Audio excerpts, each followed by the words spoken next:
بسم الله الرحمن الرحيم. الحمد لله رب العالمين، والصلاة والسلام على سيد الأنبياء والمرسلين أبي القاسم محمد خاتم النبيين وآله الطيبين الطاهرين المعصومين. أما بعد، فقد قال الله سبحانه في كتابه المبين وهو أصدق الصادقين: ولنبلونكم بشيء من الخوف والجوع ونقص من الأموال والأنفس والثمرات وبشر الصابرين الذين إذا أصابتهم مصيبة قالوا إنا لله وإنا إليه راجعون. أولئك عليهم صلوات من ربهم ورحمة وأولئك هم المهتدون.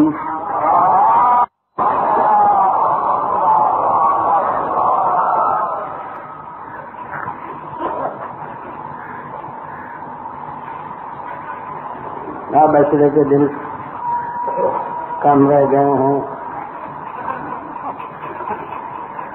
اور اس بس کے تفسیر کے ساتھ سلسلے بیان جاری رہے تو بعد کے آیت کے بالکل ہی چشمہ بیان رہ جائیں گے. آج اس سلسلے بیان امتحان کی جو صرف پہلے فقر لنبلونکم کے تحت میں ہو رہا تھا، اس کی آخری کڑی پیش کی جاتی ہے اور اس کے بعد آگے بڑھوں گا.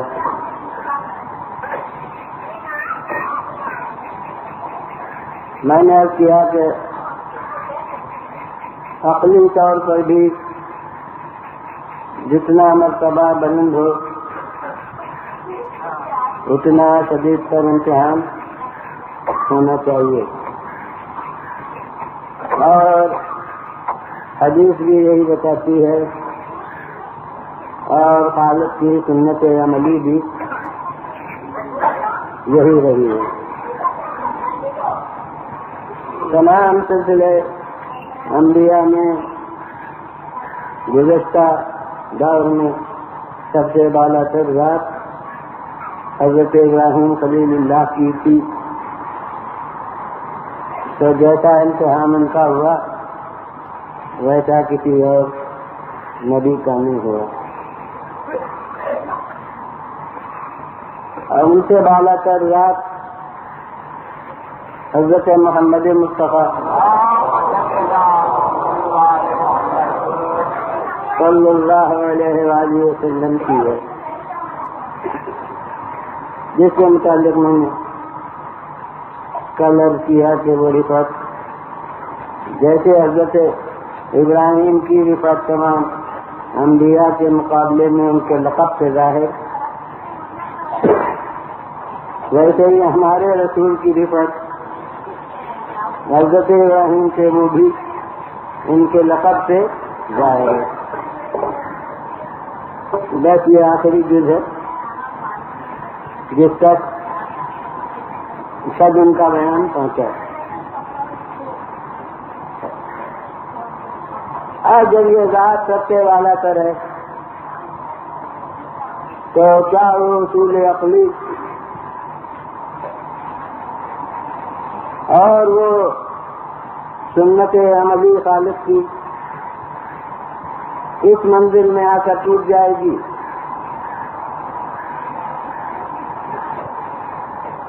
جب برابر یہ اصول ہے کہ جتنا مرتبہ بالا تر ہو اتنا شدید تر امتحان ہوگا، تو اب وہ اصول لازمی طور سے یہاں بھی برقرار رہنا چاہیے. جب ان کا مرتبہ بلا استثناء تمام انبیاء ما سلف سے بالا تر ہے، اور وہ تو صرف ایک رخ سے لقب سے میں نے عرض کیا تھا. اس کے بعد ممکن ہے کچھ اجزاء اس کے بعد کے اشرے میں، کیونکہ جہاں تک مجھے معلوم ہوا موضوع 5 دن کے مجلسوں کا قرار پانے والا ہے شان رسالت، تو اس میں اور پہلو کچھ آپ کے سامنے پیش ہوں گے انشاءاللہ. تو اب وہ اصول لازماً یہاں برقرار رہے گا اور ماننا پڑے گا کہ جیسا امتحان کسی نبی اور رسول کا نہیں ہوا، ویسا امتحان ہمارے پیغمبر کا ہونا ضروری ہے. حضرت ابراہیم کی خصوصیت کیا تھی کہ اور انبیاء کا امتحان ان کی ذات کے بارے میں محدود رہا تھا، اور حضرت ابراہیم کا امتحان دوہرا تھا. ذات کے بارے میں امتحان الگ اور اولاد کے بارے میں امتحان الگ. اب ہمارے پیغمبر کا بھی لازماً یہ دوہرا امتحان ہوگا، ذات کے بارے میں بھی امتحان اور اولاد کے بارے میں بھی امتحان.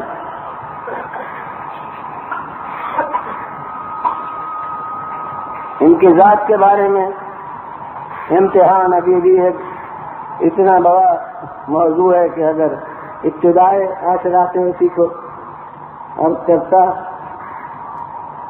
تو وہ اس وقت تک اس کا دامن پہنچ جاتا. امتحان کیا ہے؟ کردار کے جوہر کے نمایاں کرنے کا سامان. ایک دن میں امتحان عرض کر چکا ہوں. تو اب ان کے تمام دور حیات میں جتنا زمانہ گزرا ہے، اب مجھے آج کا پورا بیان بھی اس شعبے کے متعلق نہیں کرنا، بلکہ اس کا ایک جز بیان کرنا ہے، کیونکہ آج ہی مجھے پھر اولاد کے بارے میں امتحان اسے بھی عرض کرنا. تو ذات کے بارے میں امتحان دور حیات میں جتنی کردار کی نوعیتیں نمایاں ہوئی ہوں، وہ تمام ان کے امتحانات تھے جن کے نتیجے کردار کی صورت میں ہمارے سامنے آئے.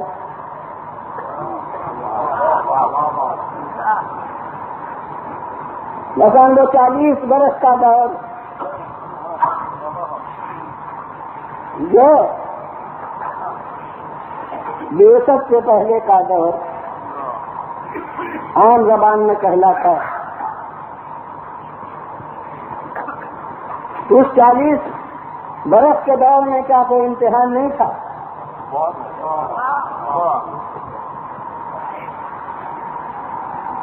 وہ کسی وقت ہمیں صفحات تاریخ شاید بہت الجھنا پڑتے، لیکن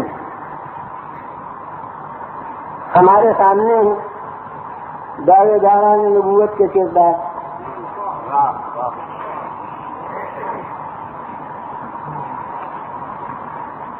اتفاق ہے، وہ مرکز بھی ہمارے حصے میں.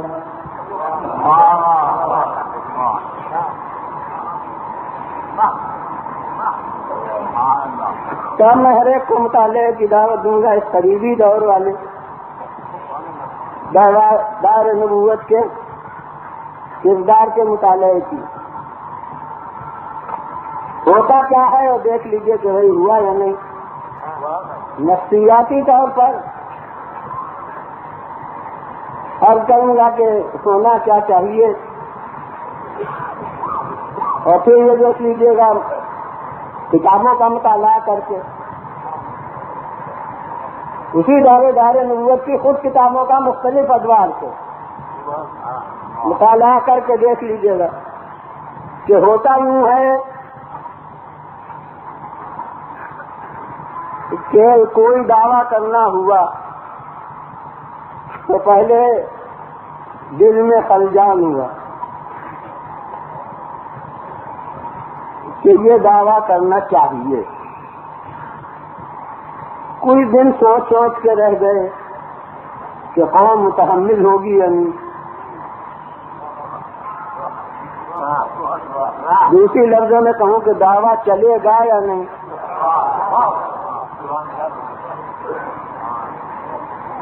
اور کچھ خاص افراد سے اپنے چرچا کچھ ذکر کیا, دیکھا کہ ہاں زمین کچھ ہموار ہے.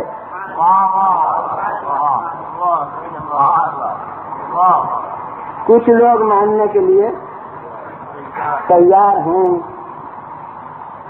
تو اب کچھ گدی زبان میں ایسے مبہم الفاظ میں کہ گرفت ہو تو تعویل کر دوں,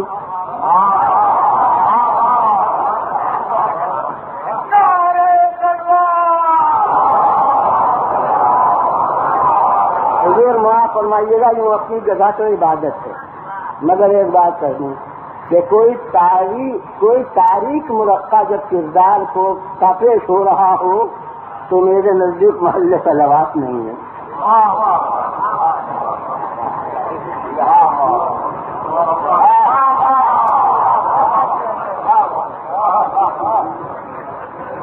نہ تاریخ کرداروں کا ذکر محل صلوات ہے, نہ تاریخ کردار کے اشخاص کا ذکر محل صلوات ہے.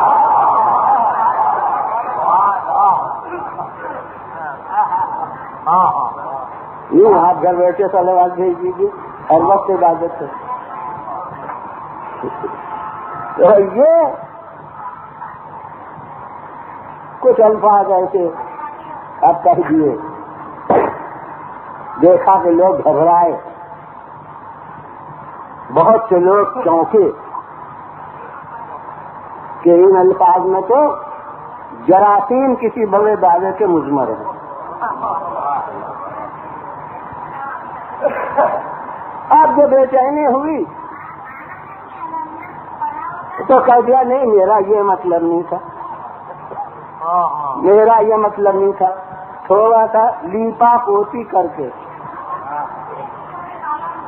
عوام کو خاموش کر دیا, پھر سکون ہو گیا.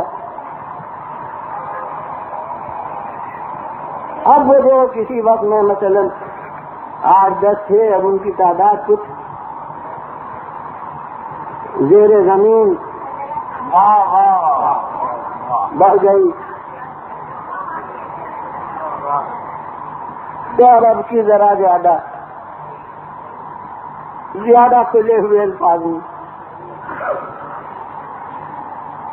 ادعا کر لیا, وہ بھی منصب کو ہلکا کر کے.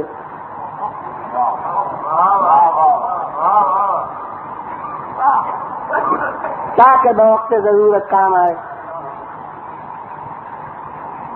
مطلب یہ ہے کہ میں اس اصل منصب کا تھوڑی دعویٰ رکھتا ہوں, میں تو ذلی ہونے کا دعویٰ رکھتا ہوں.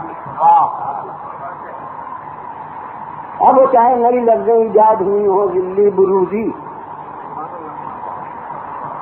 وہ سب بہرحال وقت ضرورت کے لیے یہ قیدی ہیں. اب تھوڑے دن میں دیکھا کہ اتنا تو حلق سے اترنے لگا, اتنا لوگوں میں سہار پیدا ہو گئی کہ وہ اتنے کو برداشت کر سکتے ہیں. اب آخر میں جی کڑا کر کے اور کھلم کھلا دعویٰ کر دیا. نتیجہ یہ ہے کہ مختلف دور کی کتابوں میں کہیں انکار ہے دعوے کا جب ضرورت اس کی پڑی تھی, اور کبھی اقرار ہے دعوے کا جب وہ ضرورت نہیں باقی رہی. پردہ داری کی. اس کا نتیجہ یہ ہوا کہ جماعت میں بعد میں 2 طبقے ہو گئے. ایک طبقہ پہلے والے انکار کو لے کے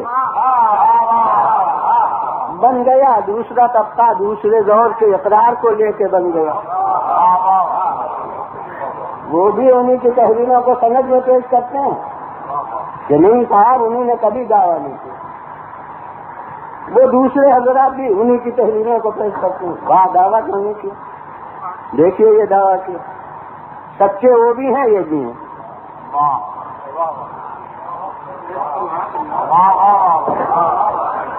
وہ انکار بھی کیا تھا, یہ اقرار بھی کیا تھا.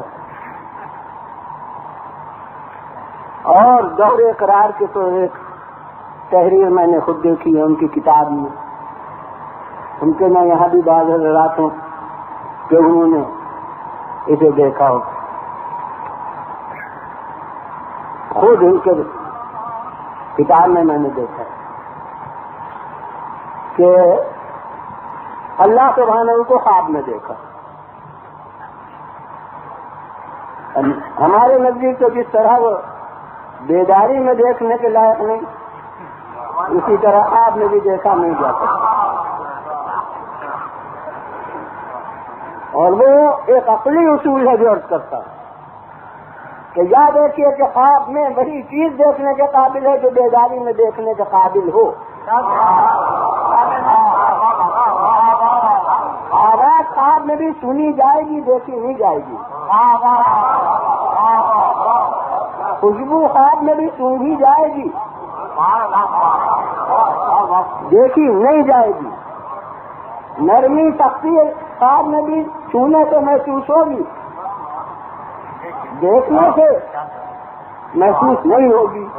تو جو ذات بیداری میں نہ چھونے کے لائق ہو, نہ سننے کے لائق ہو, نہ دیکھنے کے لائق ہو, وہ خواب میں بھی دیکھی نہیں جا سکتی. جسے دیکھا وہ کوئی اور ہوگا, وہ نہیں ہوگا.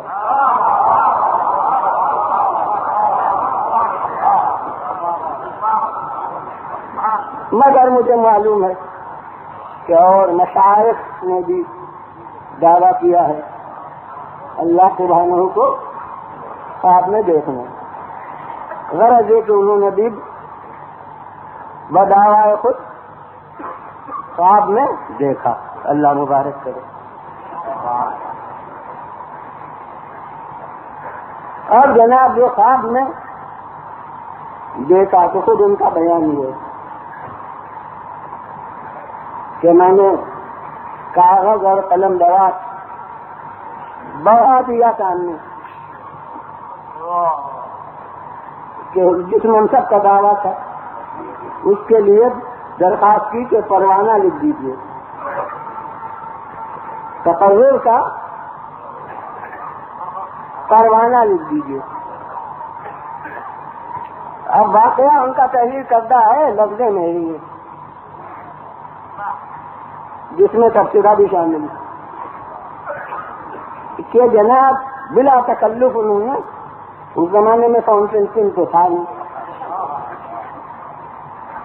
قلم اور دوات.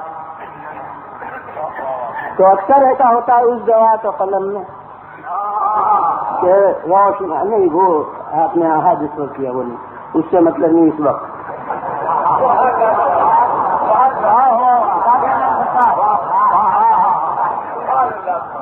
تو اکثر ایسا ہوتا ہے کہ قلم روشنائی میں ڈبویا تو زیادہ روشنائی آ گئی نیٹ میں, ہوتا ہے نہیں.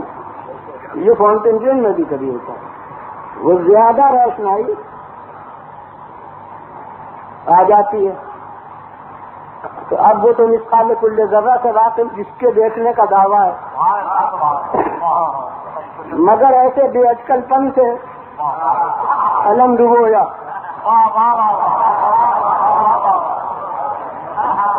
کہ وہ روشنائی حد سے زیادہ آ گئی نیند میں. اب ایسے موقعوں پر ہر کاتب جانتا ہے, فاؤنٹین والا بھی جانتا ہے کہ کیا کیا جاتا ہے, جھٹکا جاتا ہے قلم کو. تو جناب اب وہ جو روشنائی زیادہ آ گئی تو قلم کو جھٹکا. اب وہ جھٹکا ایسی تمیزداری سے کہ اس کے چیٹے ان کے دامن پر آئے.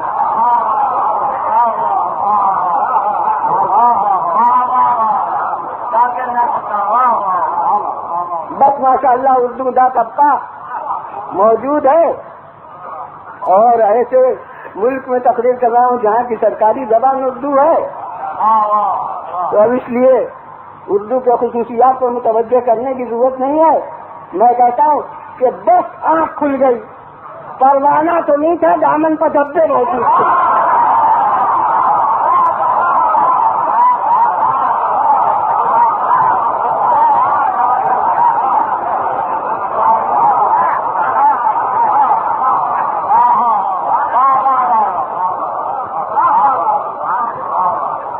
اور وہ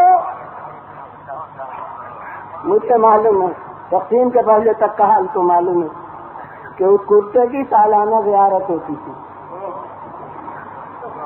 جس پر وہ روشنائی کے نشان تھے. سالانہ نمائش اس کی ہوتی تھی. تو غرض مجھے تو نفسیات دعوے دار نبوت پیش کرنا تھے، اس کے ذہن میں یہ واقعہ یاد آ گیا. تو یہ ہوتا ہے کہ رفتہ رفتہ دعویٰ ہوتا ہے. پہلے کچھ مجمل الفاظ، پھر اس کے بعد اس سے زیادہ کھلے ہوئے، پھر اس کے بعد اس سے زیادہ کھلے ہوئے. اب میں ہر واقعے سے تاریخ کو دعوت دوں گا جس میں مسلمان ہونے کی قید نہیں ہے، کیونکہ تاریخ کسی مذہب کی ملکیت نہیں.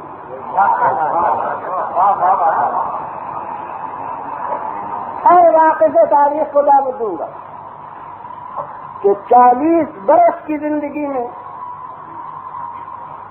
وہ یہ کوئی ضعیف سے ضعیف روایت تاریخ کی بتائے کہ آپ کی زبان پر کچھ ایسے جملے آئے ہوں جس سے مشرکین میں بے چینی پیدا ہوئی ہو. ارے صاحب وہ سب مل کے جناب ابو طالب کے پاس جو آپ کے مربی تھے آئے ہوں کہ جناب یہ آپ کے صاحبزادہ بلند اقبال جو ہیں یہ تو ہمارے عقائد مسلمات کے خلاف باتیں کرتے ہیں آپس میں. یہ تو جناب ہمارے بتوں کو، مثلا جو ہمارے معبود ہیں یا ان کی زبان میں ہمارے خداؤں کو وہ کہتے کہ کبھی کبھی برا کہہ دیتے ہیں. پورے 50-60 برس کے مطالعے کے سہارے پر تمام دنیا تاریخ کو دعوت دے رہا ہوں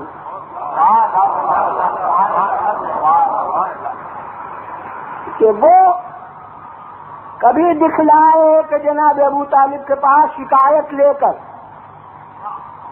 قوم کے افراد آئے ہوں اور انہیں کہنا پڑا ہو کہ میں سمجھاؤں گا، میں پوچھوں گا کیا بات ہے.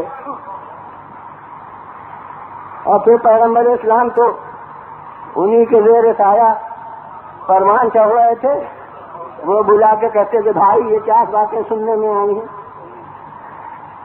آج جو ہمارے قوم بزرگان ملت میرے پاس آئے تھے، بڑی بے چینی پھیلی ہوئی ہے، بہت لوگ پریشان ہیں کہ تم اس طرح کی باتیں کر رہے ہیں.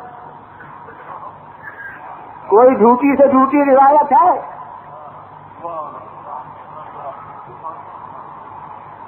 جناب ابو طالب کے کہنے کے بعد آپ کچھ دن خاموش رہ گئے ہوں، پھر کہاں تک دل کی باتیں زبان پر نہیں آئیں گی؟ پھر کچھ دن میں کہنا شروع کر دیا ہو، ایک مسلسل بے چینی رہے.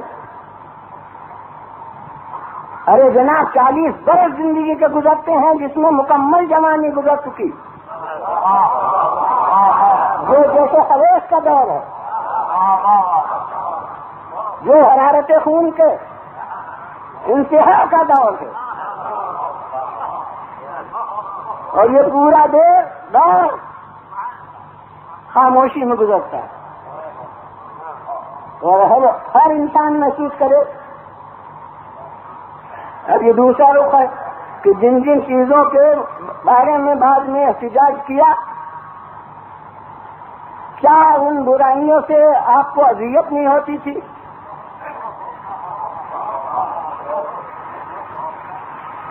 بت پرستی کے خلاف اعلان کیا تو اس وقت کی بت پرستی سے کیا ان کو خوشی ہوتی تھی؟ یقیناً ماحول میں جو ہو رہا تھا اس سے انتہائی اذیت ہوتی تھی. شراب خواری کو روکا تو کیا اس وقت کی شراب خواری انہیں پسند تھی؟ انہیں اس سے کوئی تکلیف نہیں ہوتی تھی. بیچاری لڑکیاں جو بے خطا زمین میں گائے بھی جا رہی ہیں، انہیں انہوں نے بعد میں منع کر دیا تو کیا اس وقت جو لڑکیاں زمین میں دفن کی جاتی تھیں اس کا انہیں صدمہ نہیں ہوتا تھا؟ یہ نفسیات بشر کے خلاف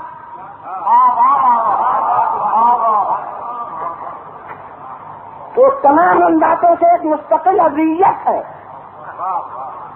نفس کو جو برداشت کر رہے ہیں 40 برس، جو باتیں غلط ہیں وہ 40 برس کے بعد غلط نہیں ہو گئی ہیں.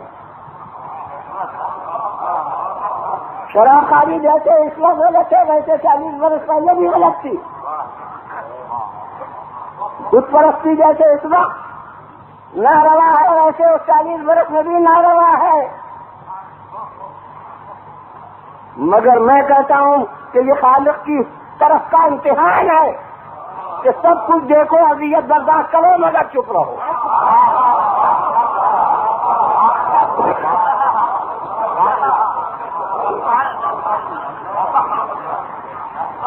اب بس ایک پہلو کی طرف ہر مکتب خیال کے مسلمان کو متوجہ کروں گا کہ بت پرستی کو اس وقت مذمت کرتے تو سچی بات ہوتی ہے نہیں؟ شراب خواری کی اس وقت مذمت کرتے تو بالکل صحیح بات ہوتی یا نہیں؟ لڑکیوں کے زندہ دردیز کرنے کی اس وقت مذمت کرتے تو بالکل حق ہوتا یا نہیں؟ تو یاد رکھیے کہ سب باتیں حق تھیں، مگر 40 برس حکم یہ ہے کہ اس حق کو ظاہر نہ کرو. یاد رکھیے کہ یہی ہے جس کو ہم کرتے ہیں تو تقیہ کہلاتا ہے.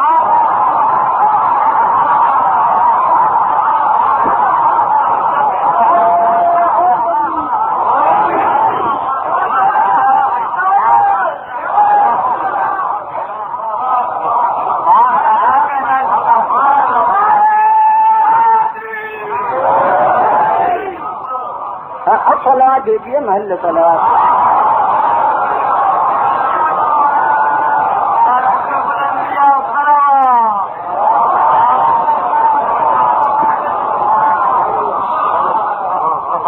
یہ ایک رخ تھا اور اب ایک اور رخ کی طرف وہی بلا تفریق فرقہ ہر مسلمان کو توجہ دلاؤں گا کہ 40 برس جو کچھ ہو رہا ہے وہ ٹھیک ہے، مگر اس کی طرف کا ترجمان خاموش ہے. تو اس خاموشی سے وہ سب باتیں 40 برس کی ٹھیک تو نہیں ہو گئی. تو اگر 40 برس تک وہ کچھ ہوتا رہے اور اس پر کوئی پرستار ہے، قلم بردار ہے، حقانیت وہ خاموش رہے، اس کی دلیل نہیں کہ 40 برس تک جو کچھ ہو رہا تھا وہ سب ٹھیک تھا. ویسے ہی اگر کوئی علم بردار ہے 25 برس تک خاموش ہو گئے.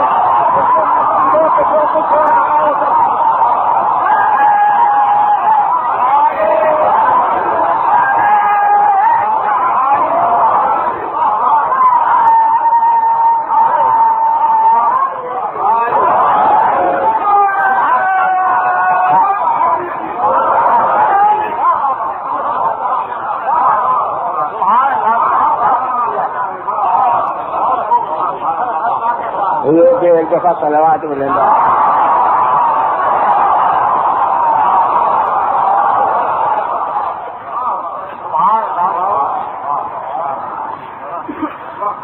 تو اب میں سب کو سمیٹ کے یہ کہوں گا کہ 40 برس تک حاجت کی طرف سے امتحان تقیہ ہے.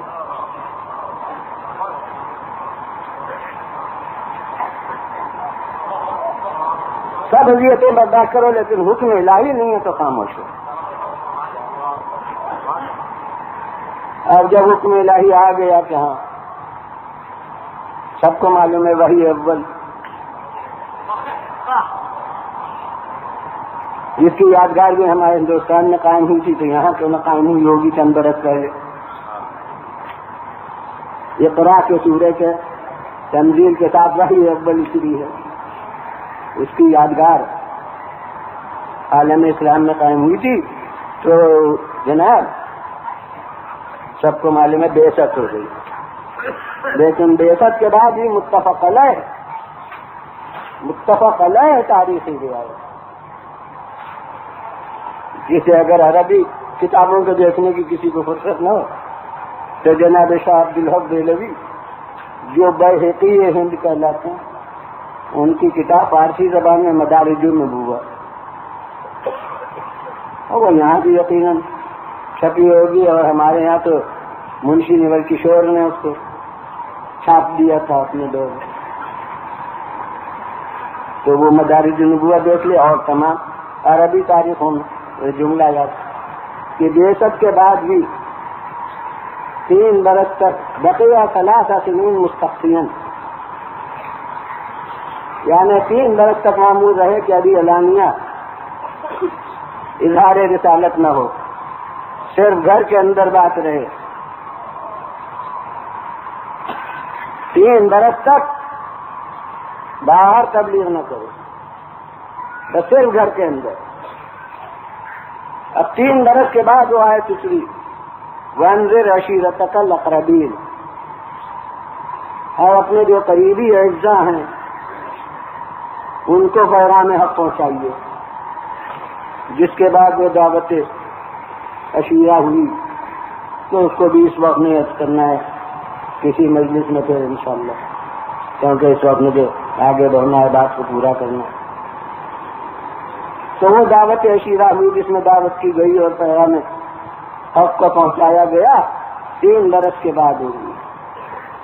اب یہاں سے مدت بتا دی ہے تاریخ میں, مگر اب اس 3 برس کے بعد کتنا وقت اور گزرا کہ اب ابھی باہر نہیں تبلیغ ہے.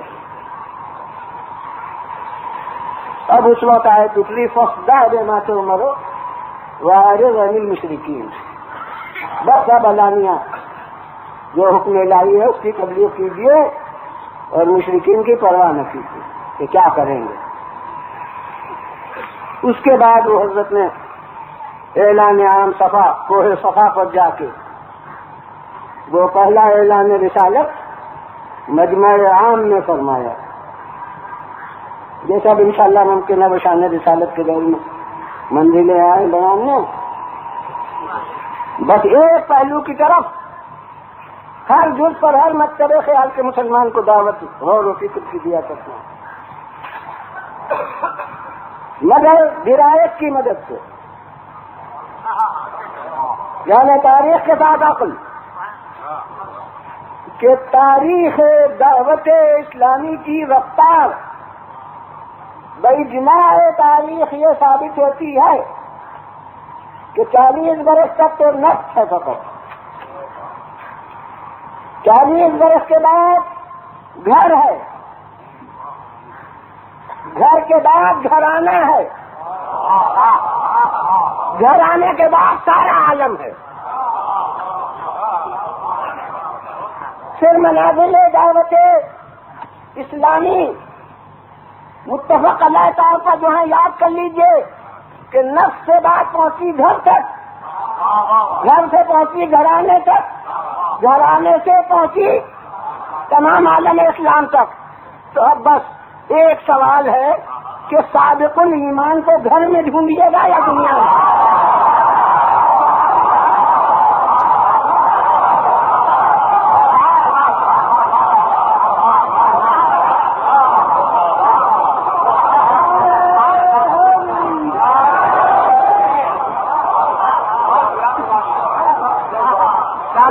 واہ واہ سلوا دیجیے.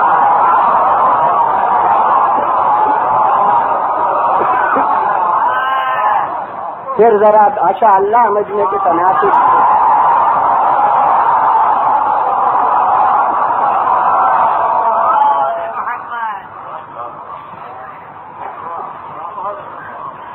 ماشاء اللہ جو سب نعرے آپ لگاتے ہیں سب پسندیدہ خالق ہیں اور سب بہت اچھے ہیں اور انشاءاللہ باعث ثواب ہیں، مگر یاد رکھیے کہ صلوات وہ ہے جس عبادت میں وہ خود بھی شریک ہے.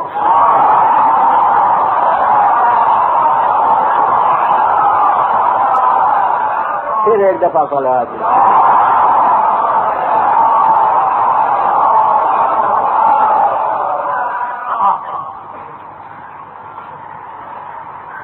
تو اب وہی امتحان کی منزلیں 40 برس تک مکمل سکوت کا امتحان، پھر 3 برس تک محدود سکوت کا امتحان، اس کے بعد یہ امتحان کہ بس اب پیغام آپ پہنچاؤ چاہے جو. اب امتحان یہ شروع ہو گیا کہ جی اب زبان خاموش نہ ہو. ارے بنی مشرکین کے یہ معنی یہ نہیں ہے کہ مشرکین کہتے ہیں منہ پھیر لو، اور منہ پھیر لو تو تبلیغ کیا کرو گے؟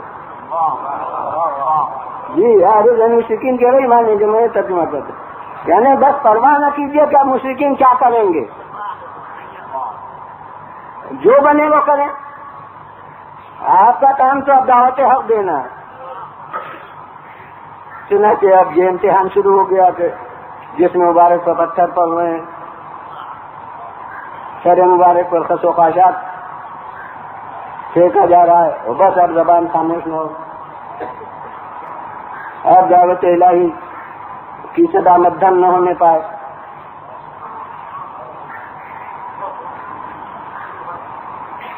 تو نہ وہ 40 برس امتحان سے خالی تھے، نہ یہ 13 برس امتحان سے خالی. اور اب اس 13 برس کے بعد جب ہجرت ہو گئی تو اب نوعیت امتحان الگ الگ. چچا کا لاشا سامنے ہے اور وہ عام حالت میں تھوڑی بلکہ سینہ چاک ہے.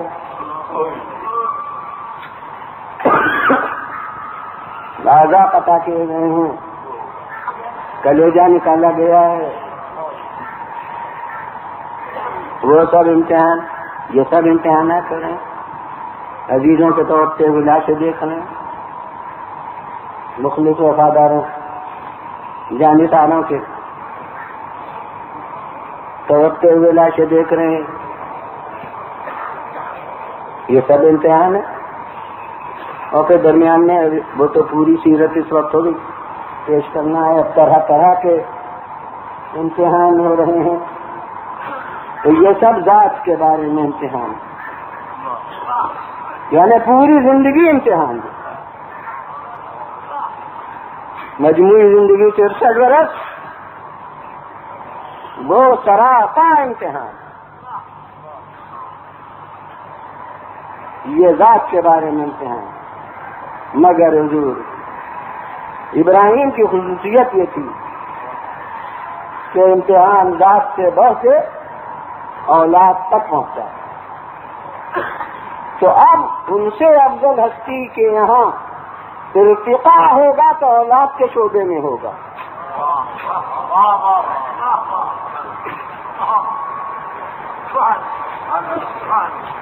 اور اب یہاں کوئی کہہ سکتا ہے، اب وہ اولاد کے بارے میں جو امتحان ہے وہ میرے نزدیک تو وہ بعد وفاتی سے شروع ہو گیا. کون کہہ سکتا ہے کہ مصائب سیدہ رسول کا امتحان نہ تھے؟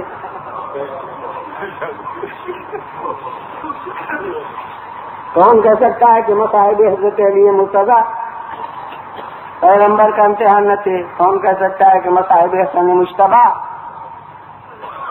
رسول کا امتحان نہ تھے؟ مگر اب نمایاں طور سے جو ہر ایک محسوس کر سکتا ہے اور سمجھے گا کہ اسی کو امتحان رسول قرار دیا جائے گا، وہ کربلا کا امتحان، وہ حضرت سید الشہداء سلام اللہ علیہ کا امتحان. سب کوئی کہے کہ یہ تو سن 61 میں ہوا، تو پیغمبر اب کہاں تھے جو ان کا امتحان ہوتا؟ تو اب اس کے لیے اپنا کہا ہوا ایک جملہ یاد دلاؤں گا قربانی اسماعیل کے ذکر میں، اور اسے یہاں ذرا الٹ کر کہوں گا. قربانی جناب اسماعیل میں نے کہا تھا کہ حکم تھا حضرت ابراہیم کو، یہ بیٹے سے ذکر کرنے کی کیا ضرورت تھی؟ تو میں نے کہا تھا کہ اگر بیٹے سے ذکر نہ کرتے تو قربانی فقط کارنامہ ابراہیم ہوتی، کارنامہ اسماعیل نہ ہوتی. اسی کو یہاں ذرا الٹ کر کہوں گا کہ سن 61 میں جو قربانی پیش ہونے والی تھی، اگر خالق شروع سے اس کی اطلاع رسول کو نہ دیتا تو فقط امتحان حسین ہوتا، وہ امتحان رسول نہ ہوتا.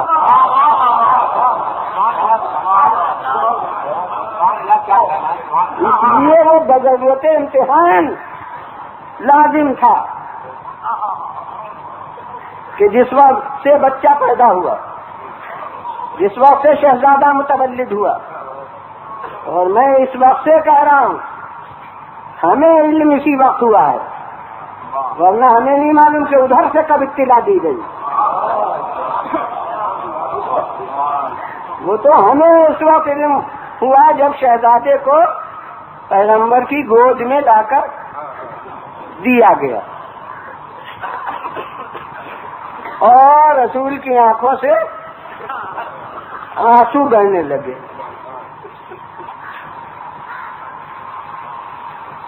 اور اس وقت حاضر الوقت صاحب نے کہا یا رسول اللہ یہ رونے کا کون وقت ہے، یہ خوش ہونے کا ہنگام ہے. اور رسول نے فرمایا تمہیں معلوم نہیں اس پر کیا مصائب پڑیں گے.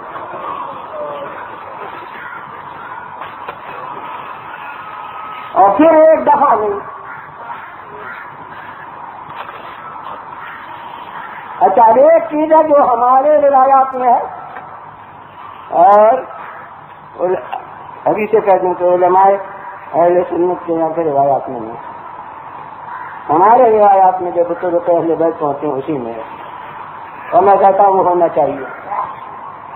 وہ یہ ہے کہ اسماعیل کو فقط اطلاع نہیں دی گئی تھی، ان کی رائے معلوم کی تھی.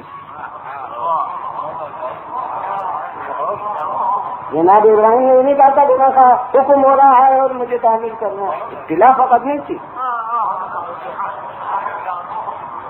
بلکہ منظوری لی تھی کہ یہ میں خواب دیکھ رہا ہوں، تمہاری کیا رائے ہے؟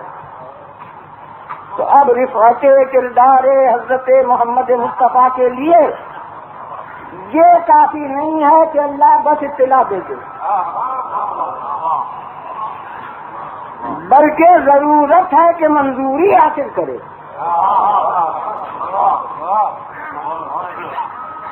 اور ہمارے یہاں تو روایت محضر ہے، علامہ مجلسی علیہ الرحمٰن نے بہار میں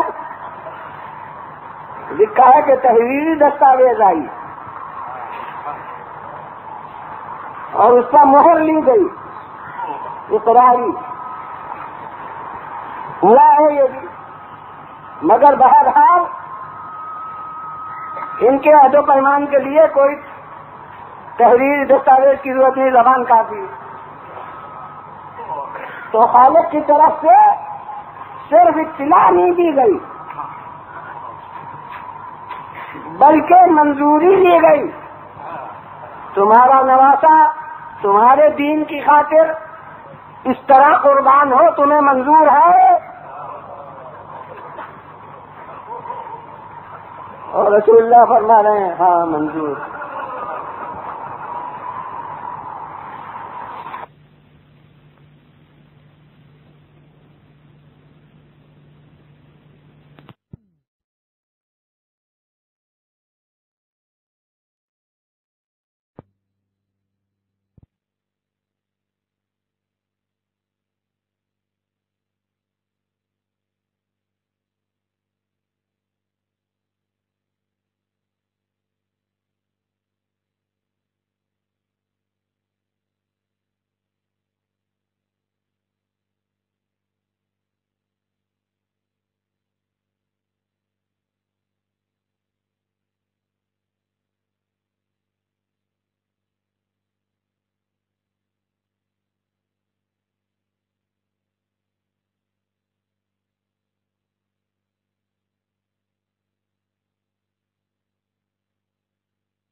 بس اب میں عام انسانی جذبات کے ماتحت پیغمبر خدا کی بارگاہ میں خود عرض کروں گا کہ یا رسول اللہ، سب سے آپ نے اقرار لے لیا، مگر چاہنے والی ماں کو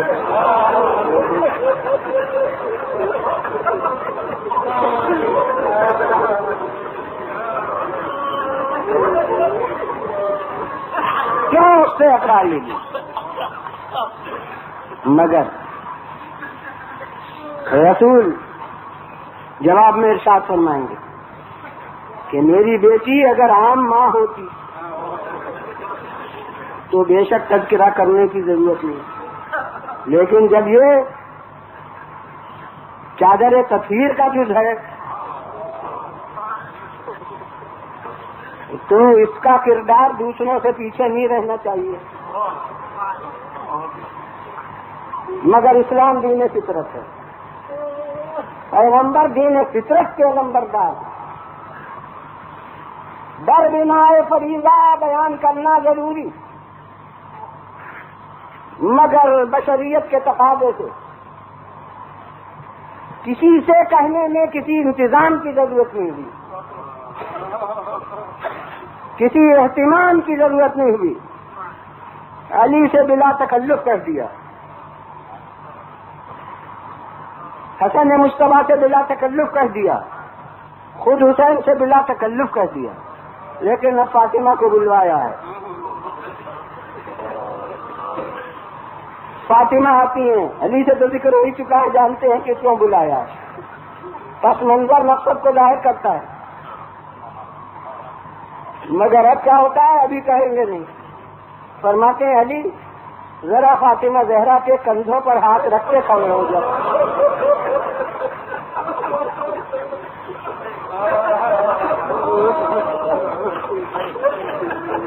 فاطمہ کو سنبھالے رکھنا،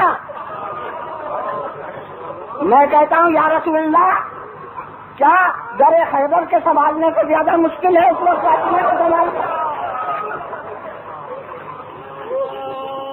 مگر ہاں رسول جانتے ہیں بڑی مشکل ہے،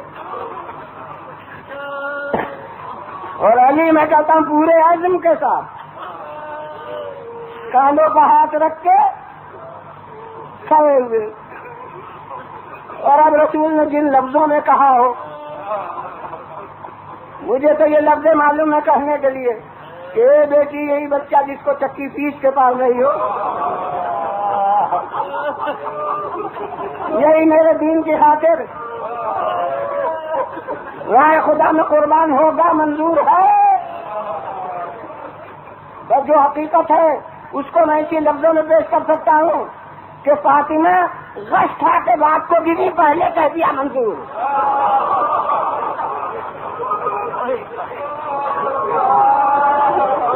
ماشاء اللہ الحمد للہ.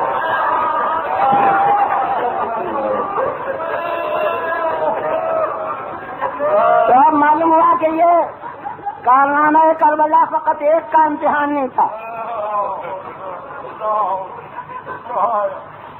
یہ قربانی کربلا کی فقط حسین کی قربانی نہیں، فقط ان کا امتحان نہیں،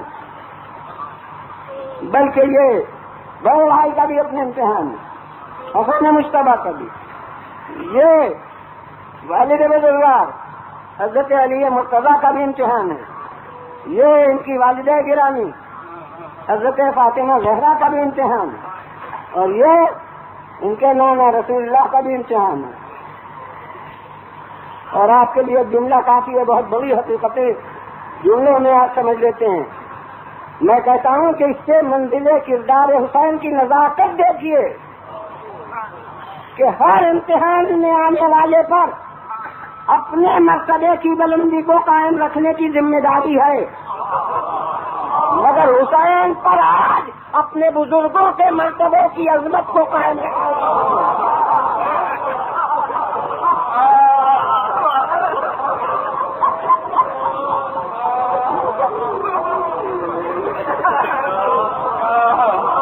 یہ سب کا امتحان ہے. اس لیے ہر ایک نے آج کے امتحان کے لیے انتظام بھی کیا ہے اپنی شرکت کا. رسول کے نائب تھے خود حسین تھے، مگر علی نے آپ کی شرکت کے لیے، وہ حال تو کل بیان ہوگا، مگر آج کی شرکت کے لیے انتظام کیا کہ ایک بیٹا میرا ایسا ہو.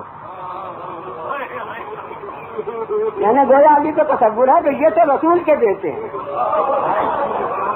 اب کوئی میرا بیٹا بتاتے ہو. اس کے لیے عباس کو چھوڑا.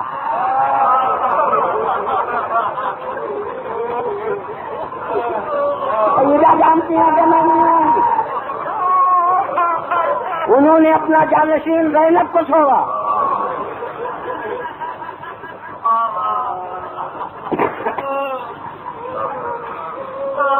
میں سربا دیا تھا، میں نے ترتیب ذرا بدل دی کیونکہ آخر میں جو فقرہ کہوں گا وہ آج کی تاریخ کی مناسبت کہ حسین مشتبہ کو بھی اپنا ایک نائب چھوڑنا تھا. حسین مشتبہ کو بھی اپنا ایک جانشین چھوڑنا تھا. لکھنؤ میں بھی یہی ہے، یہاں آ کر معلوم ہے یہاں بھی یہی کہ آج کی تاریخ آپ حسین مشتبہ کو پرسہ دیتے ہیں.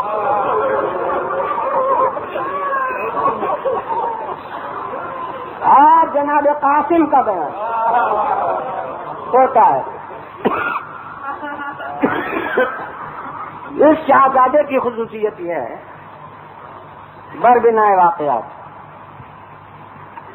کہ ان افراد میں جو میدان جہاد میں آئے ہیں جنگ کرنے،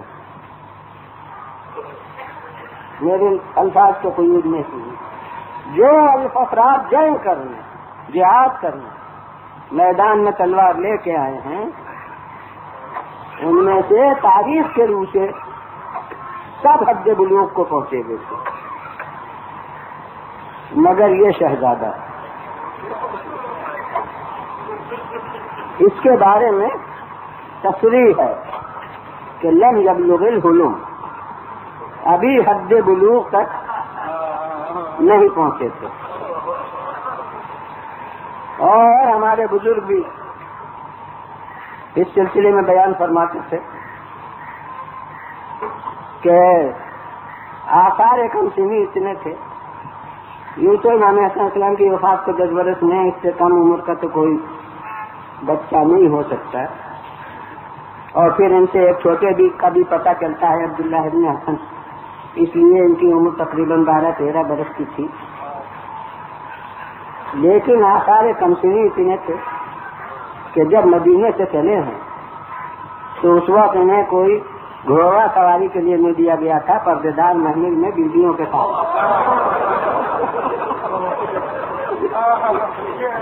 بٹھا دیے گئے تھے۔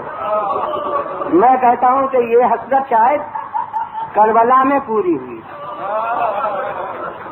وہ پہلا مرکب تھا جس کو دیا گیا اور اس نے شہادت کی منزل تک پہنچایا، تو یہ ایک کمسن کی علامت تھی، اور ایک تاریخ میں اور ہے کہ جو میدان میں گیا اس کے جسم پر زیرہ تھی،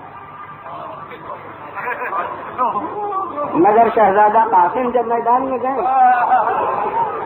صرف ایک کرتا پہنے ہوئے۔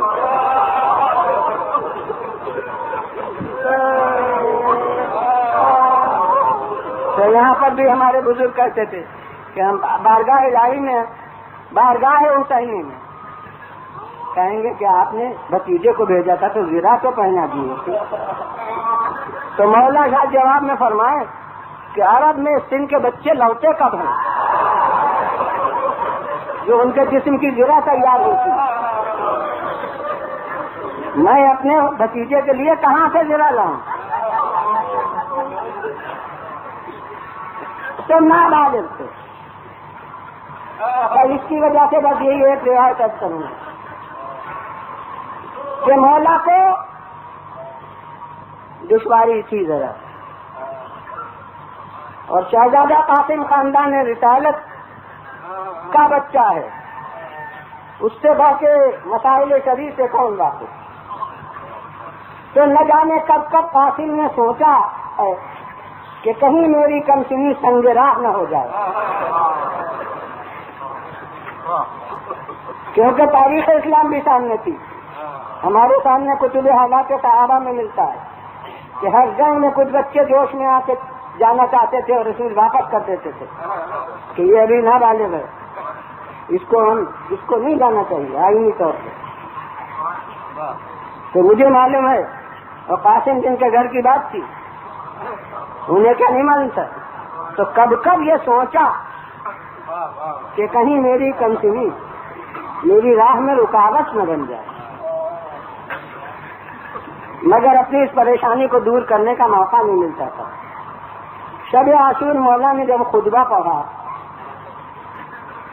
جس میں بیعت ہٹائی سب سے اور کہا کہ شب تاریخ میں چلے جاؤ، اور ابا کھڑے ہوئے انہوں نے کہا کہ ہم بھلا آپ کا ساتھ چھوڑیں گے، اس لیے کہ زندہ رہیں، ہمیں وہ موت، وہ زندگی اس موت سے بدتر ہے جو آپ کے ساتھ چھوڑ کے ہو۔ اب یہ طے شدہ ہو گیا کہ کسی کو جانا نہیں، تو اب عباس کو تو پوچھنا نہیں تھا کچھ،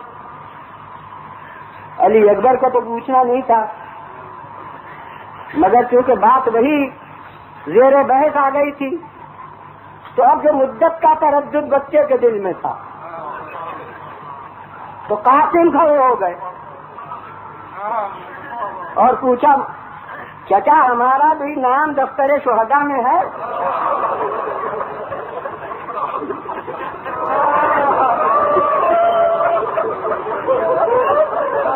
یہ سعادت ہمیں بھی نصیب ہوگی؟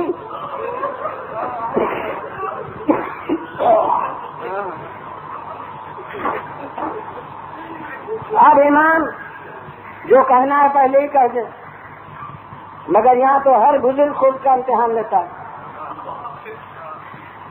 حسین جانتے ہیں یہ بچہ ہے، لوگ کہیں اس کو بچپن پر محمول نہ کر دیں۔ سوال کا جواب دینے سے پہلے خود ایک سوال کیے لیتے ہیں، کہتے ہیں یا بنیا کیف الموت عندک، اے بیٹا یہ تو بتاؤ کہ موت تمہارے نزدیک کیسی چیز ہے؟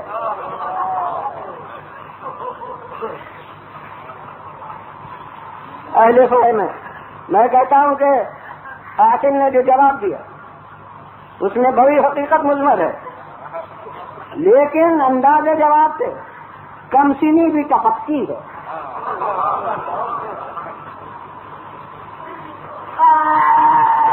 انہوں نے پوچھا بیٹا تمہارے نزدیک موت کیسی چیز ہے؟ ایک دفعہ بے ساختہ قاسم کہتے ہیں ارے موت وہ تو شہد سے زیادہ میٹھی چیز ہے. یہ جواب علی اکبر کو نہیں کھپے گا, یہ جواب عباس کو نہیں کھپے گا, یہ بچے ہی کا جواب ہو سکتا ہے. میں اعلیٰ من الحسن اے چچا شاید سے زیادہ شیر, بس امتحان ختم ہو گیا. حسین نے دکھلا دیا کہ بچہ بے سمجھے نہیں پوچھ رہا ہے, جانتا ہے کہ کون منزل ہے. اب جواب دیتے ہیں. میں نے جو اپنی عقل سے بات کہی تھی وہ امام کے لفظوں سے ثابت ہوتی ہے. میں نے کہا تھا کمسنی کی بنا پر نہ جانے کب کب یہ سوچا تھا کہ کہیں کمسنی کی وجہ سے میں اس سعادت سے محروم نہ رہ جاؤں. تو ارباب نظر سمجھیں کہ جو چیز وجہ تردد ہو اس کی قوی تر مثال پیش کر دی جائے تو اطمینان ہو جاتا ہے. کیونکہ قاسم کو دربنائے کمسنی خطرے کا احساس تھا, لہذا مولا نے جواب میں کہا کہ بیٹا قاسم کل تو وہ دن ہے کہ تمہارا کیا ذکر, تمہارا چھوٹا بھائی علی اصغر وہ بھی شہادت کا درجہ حاصل کرے گا. بس لہذا جو مقصد ایمان تھا وہ تو پورا ہو گیا. قاسم کو اپنے بارے میں اطمینان ہو گیا, مگر امام نے جو علی اصغر کا نام لے دیا ایک دفعہ غیرت دار شہزادے کی نگاہ ایک اور پہلو کی طرف چلی گئی. گھبرا کے کہنے لگے کیوں چچا کیا یہ اشتیا خیموں کے اندر چلے آئے؟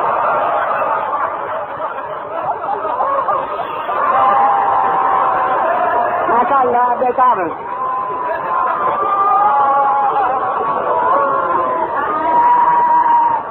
اب امام نے بھتیجے کا اس سے زیادہ امتحان لینا نہیں چاہا.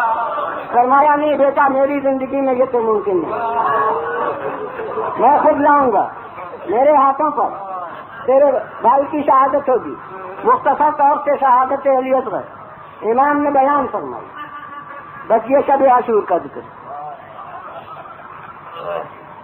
اب روز عاشور چونکہ اطمینان حاصل کر چکے تھے کہ ہاں میرا نام بھی دفتر شہداء میں, تو اب جب تک اصحاب جاتے رہے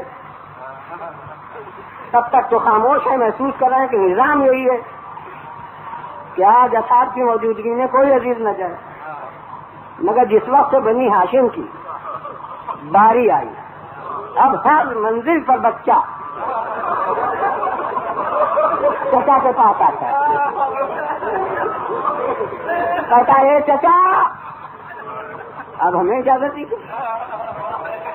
جانتے ہیں کہ خود چچا بتا چکے اب ہمیں, مگر اب امام کیا جواب دیتے ہیں جی یہ نہیں کہ ابھی نہیں, فرماتے تم کو میں کیوں کر بھیجوں, تمہیں میں نہیں بھیج سکتا. یعنی قطعی انکار. لیجیے محمد چلے گئے, قاسم رہ گئے. فرزندان مسلم عقیل چلے گئے, قاسم رہ گئے. اتنا کہا اور اتنا امام نے انکار کیا کہ شہزادہ جیسے تھک گیا اور حیرت میں پڑ گیا کہ رات کو اطمینان تو دلا دیا تھا کہ تم بھی شہید ہو گے, مگر اس وقت تو اجازت دیتے ہی نہیں, قطعی انکار کر رہے ہیں. جان کے اوپر کہ تھک کے. اب یہ روایت ہے جو روایت تعویذ کہلاتی ہے, اور علامہ سید حاکم بحرینی نے مبینۃ المعجزات میں معجزات امام حسن علیہ السلام نے اسے لکھا ہے. اور علماء رجال لکھتے ہیں کہ علامہ مجلسی کے بعد اتنا بڑا وسیع النظر عالم پیدا نہیں ہوا. بس یہی پوری روایت ہے جو عرض کروں گا, اور یہ اصول کے خلاف ہے کہ ایک روایت کے آدھے جز کو لوگ معتبر سمجھیں اور بیان کریں اور دوسرے جز کو کسی بنا پر غیر معتبر قرار دے دیں اور چھوڑ دیں. میں پوری روایت کے جو اجزاء ہیں مکمل نہیں اشارتاً جتنا میرا بیان متحمل ہو سکتا اتنا عرض کروں گا، بس اسی پر انشاءاللہ آپ متا بولیں گے کہ حضور تھک کے گئے، یہ کمود خیمہ سے لگ کے بیٹھ گئے سوچنے کہ کیا کروں۔ ایک دفعہ یاد آیا کہ میری ماں نے بتایا ہے کہ باپ نے دنیا سے جاتے وقت میرے بازو پر ایک تعویذ باندھا تھا اور یہ کہا تھا کہ جب اس پر سخت وقت پڑے تب یہ تعویذ کو کھولے اور اس پر عمل کرے۔ تو اب اپنے دل سے پوچھا کہ کیوں قاسم، کیا اس سے بڑھ کے سخت وقت آ سکتا ہے؟ دل نے کہا اس سے بڑھ کے سخت وقت نہیں آ سکتا۔ بس یہ سوچ کے تعویذ کھولا اور کھول کے تعویذ کو جو پڑھا تو اس میں لکھا تھا کہ اے قاسم، اس تعویذ کو تم اس وقت کھولو گے جب تمہارا چچا لڑائی آدھا میں گرفتار ہوگا، اور اے قاسم اگر میں ہوتا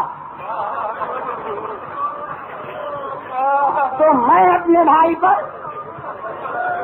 نثار ہوتا، مدد کرتا۔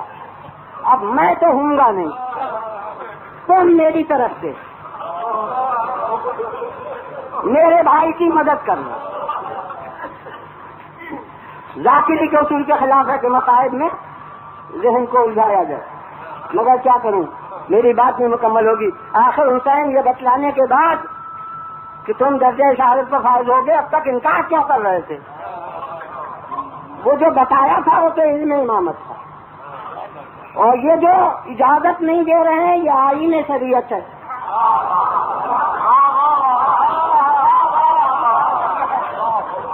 کیونکہ شریعت اسلام میں بچہ اپنے نفس کا مالک نہیں ہے،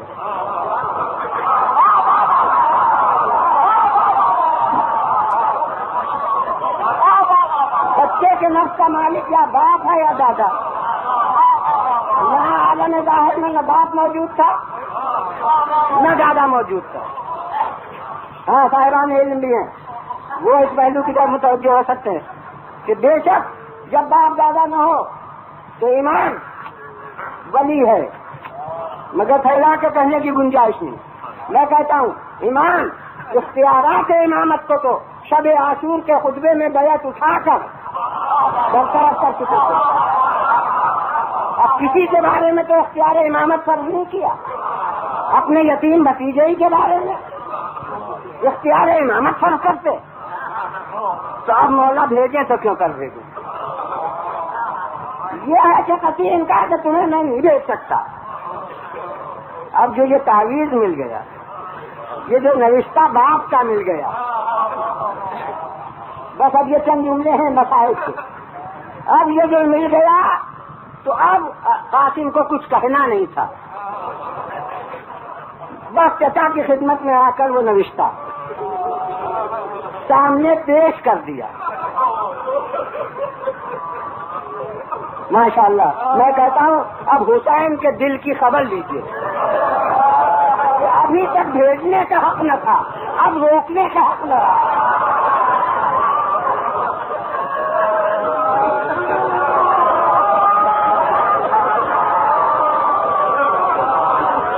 یہ تھا کہ شیخ مفید نے لکھا کہ بھتیجے کو گلے سے لگا کر اتنا ہے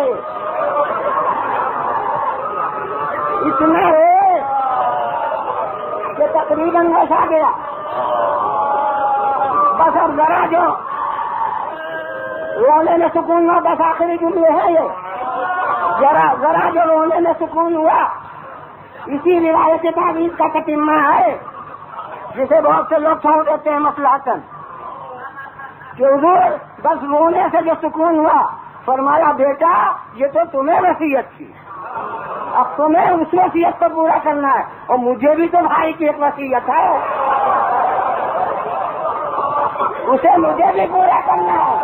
اور اب قاسم کا ہاتھ لیے ہوئے کھیلے میں آئے، کہا گئے نا آؤ بھابھی کہاں ہے؟ بیوہ حسن بلائی گئی، فاطمہ کبریٰ کو قاسم کے ساتھ کیا گیا، اور بس ایک جملہ کے اب باہر جو آئے کسی کو مولا نے اپنے ہاتھ سے امامہ نہیں پہنایا، مگر قاسم تو جانے لگے اپنے ہاتھ سے، قاسم کے سر پر امامہ باندھا، اور کیا غلط پہنا ہے جی نہیں، جو کرتا تھا اس کا بھی گریبان اٹھا دیا۔ میں کہتا ہوں یہ عجیب دولہا بنانا ہے، کس طرح مولا اپنے ناصاح کو میدان youtube.com کے لیے مہاکوی مرزا جمال کی پیشکش۔